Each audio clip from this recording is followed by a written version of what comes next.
Hi everybody, John Locke here, and this is my submission for Kraken's July giveaway.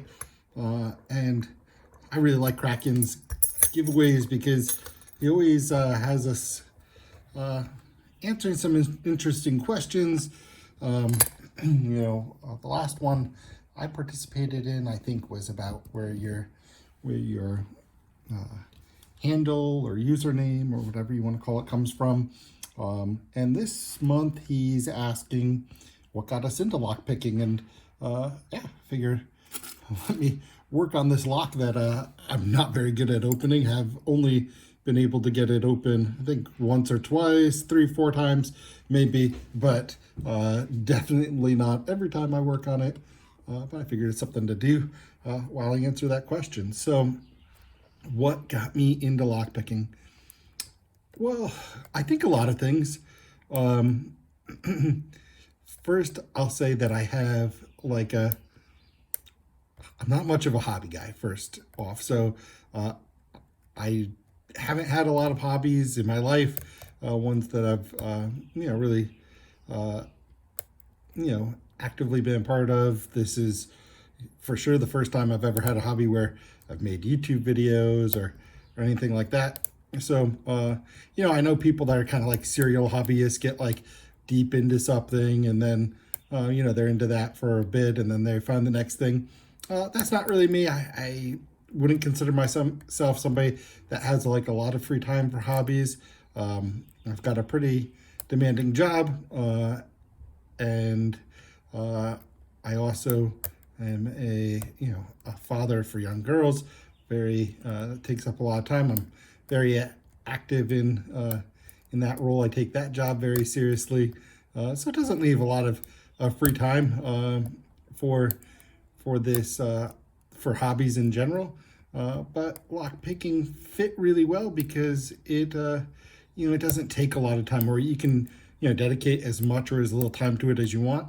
And when you go to do it, like if I want to spend time on lock picking, I can spend 5, 10, 15 minutes on it, and then go on to something else. So I'll take a 15-minute break from my day, like I'm doing right now, and just do a little bit of lock picking. So it's just a hobby that fit my lifestyle pretty well.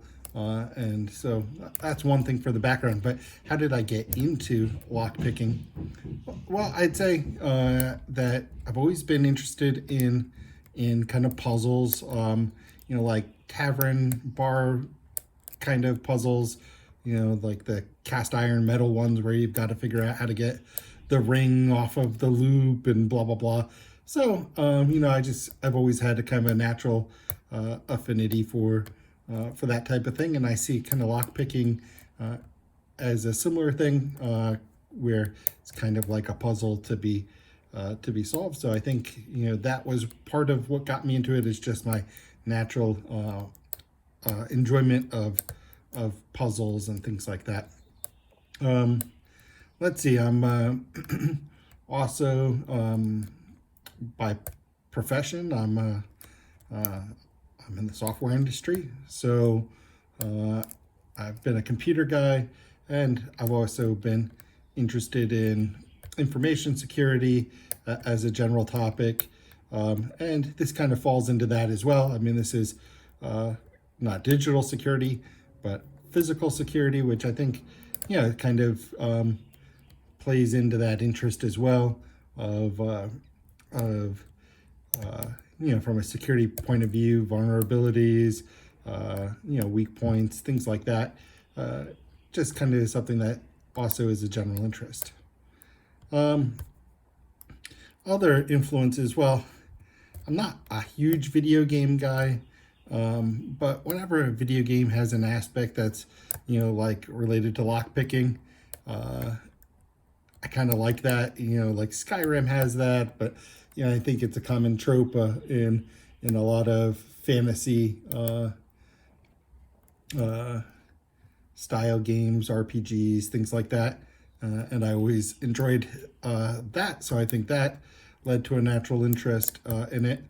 And then of course, like probably 99% of people who are currently into lockpicking, LPL, lockpicking lawyer on YouTube, appeared on my feed one day, or I saw it on Reddit, front page somehow.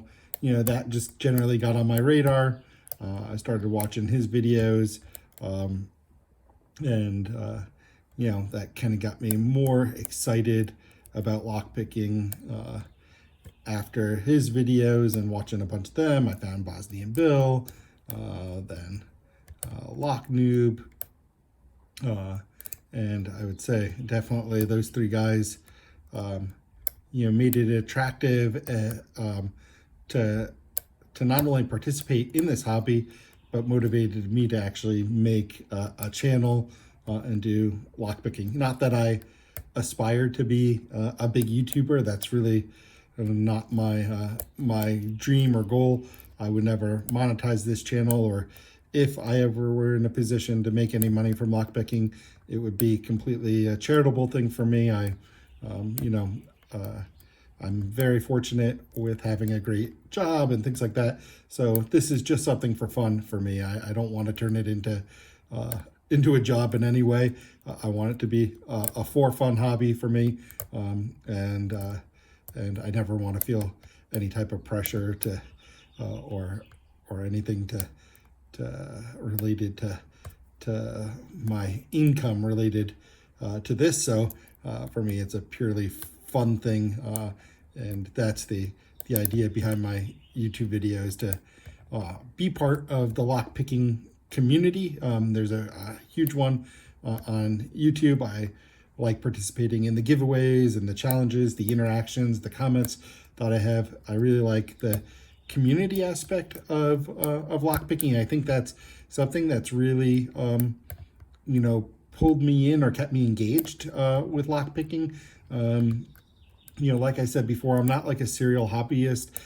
So when I started, I didn't really know that I was going to kind of get into the rabbit hole of lockpicking. But I think because of the community and social aspect of it, it's something that's really drawn me into it and kept me super engaged with lockpicking. I like the Reddit community. I like the YouTube community. I'm on Discord every once in a while, but to be honest, just with my time, Discord moves so fast that you've got to be on there a lot. So I log in from time to time and try to say hi and engage in a conversation or two, but it's unfortunately, it just kind of takes a little more time than keeping up with Reddit and YouTube than I have.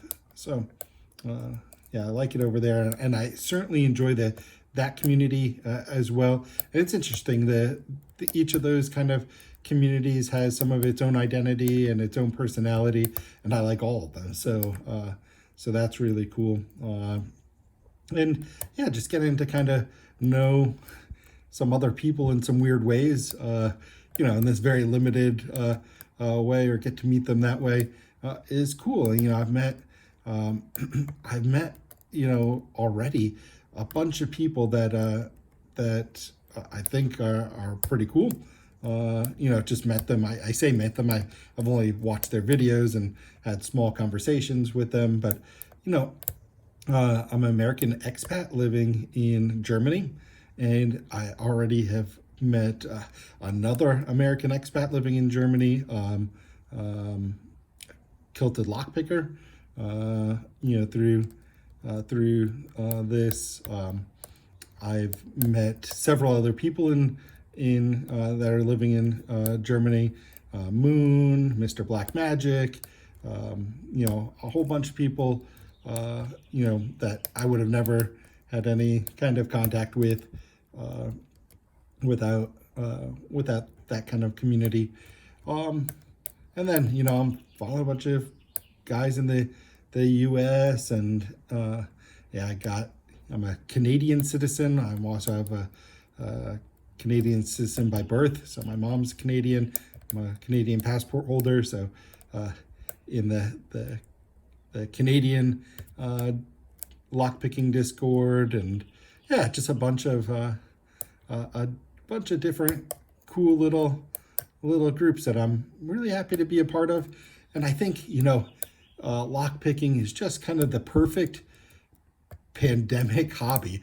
And I would say that's the last thing that really influenced me to pick up lockpicking right now, is that, with the pandemic, it's, we've got some extra time on our hands. I've been using that time to read and teach myself new things. And, I've been keeping myself busy.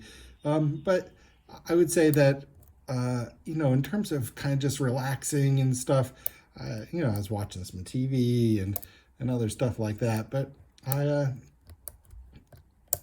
felt like I wanted kind of something a little bit different than that. And, something where I could, I use this phrase meet people pretty broadly. So, but, to get acquainted with some new people and stuff through this hobby.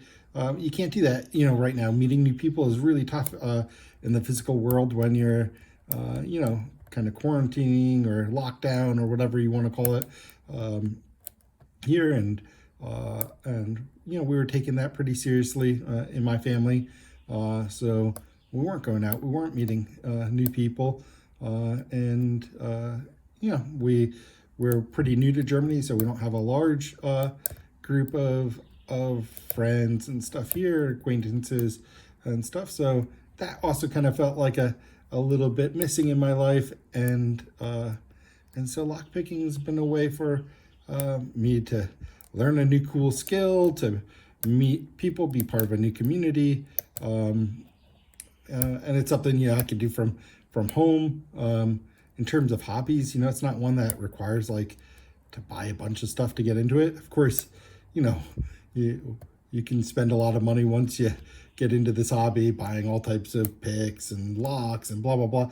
But to get started, right, you can get started on a small budget, see if you like it. There's no big investment needed. And that's really nice too, I think, in terms of a low bar of entry into the a financial bar of entry into the sport or the hobby. So those are all kind of things that got me into lockpicking.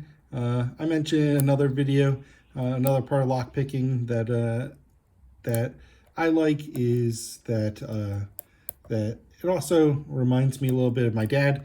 Not that he was a lockpicker or anything, but it was just kind of the type of thing that he was into. He also liked puzzles. He liked taking things apart and putting them back together again. He passed away a few years ago, so it's also something that now when I'm picking locks, I didn't start it for this reason, but now when I do it, I also think about him a little bit, and so that's another nice thing about lock picking for me. So all that stuff, all those reasons are how I got into lock picking.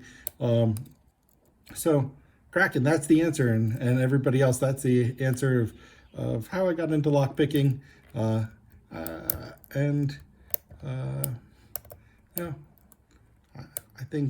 think my story is not so unique as aspects that probably are in common with a lot of people, but I'm looking forward to seeing other people's submissions for this month's giveaway, Kraken's July giveaway, because I'm really interested if other people have similar stories to me. I know Kraken said, he got into it via YouTube videos by LPL, and that's my prediction, is that the majority of people are gonna have a response at it, and at least includes that, and he absolutely is the in the zeitgeist when you say lockpicking. He's the one that people know about. Whenever friends and stuff that I've told about my hobby, they're like, oh yeah, I've seen Lockpicking Lawyer. I mean, it's like 95% of the time that's the first thing somebody says when you mention lockpicking. He's definitely put this hobby on the map. Nobody can deny that. And I think that's great because I think that the whole community benefits when we have more people involved. So that's the story here. In terms of my lock, I haven't really been paying too much attention to that. I've been talking and not so focused on picking. And like I said, this is not a lock that I've had consistent opens on. So I think I'll sign off now and let this be the end of the video. Kraken, thanks again for doing the giveaways. I always think you have great questions. I love learning more of the background of different people and some things that we don't maybe find out about them when we're just watching videos of people picking locks. So Kraken, thanks for doing this giveaway and doing them every month like you've been doing. I think that's awesome. And thanks to everybody who makes submissions for them, because I certainly enjoy watching them and learning new stuff. I find those stories to be quite interesting. So yeah, thanks for watching my video, guys. Hope you have a good rest of your day, great rest of your week, and see you in my next video. Bye for now.